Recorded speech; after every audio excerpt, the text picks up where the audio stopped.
مولانا روم ایک سپیرے کی داستان بیان فرماتے ہیں۔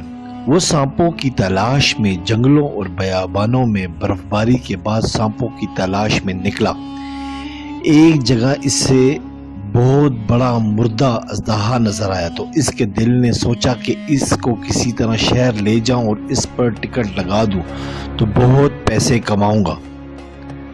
تو پھر وہ بڑی مشکل اور تکلیف سے اس کو کھینچ کر شہر لے آیا۔ لوگوں نے جب سنا تو شہر کا شہر امڑ آیا۔ اژدہا جو اصل میں مردہ نہیں تھا، برف باری میں ٹھنڈک کی وجہ سے اس کا جسم سن ہو گیا تھا۔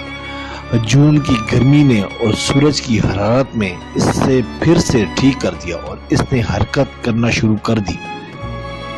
ہجوم نے جب یہ دیکھا تو بھاگ کھڑے ہوئے، جس کا جدھر منہ ہوا دوڑ پڑا۔ سپیرا جو اژدہا کے پاس کھڑا تھا، اس نے جیسے ہی بھاگنے کی کوشش کی تو اژدہا نے منہ کھولا اور سپیرے کو نکل لیا۔ قریب ہی ایک بہت بڑی عمارت میں بل کھا کر یوں زور لگایا کہ سپیرے کی ہڈیوں بھی سرما ہو گئی۔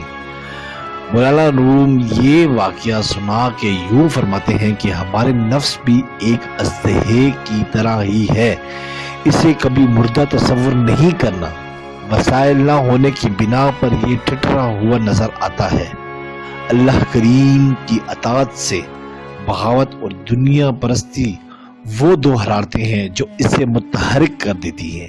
اس لیے استغفار کیا کریں اور اللہ سے نفس کی قید سے بچنے کی دعا کیا کریں۔ سبسکرائب کریں، لائک کریں اور بیل آئیکن پہ کلک کریں تاکہ آپ کو اس طرح ہی پیاری اچھی اسلامی ویڈیو ملتی رہے۔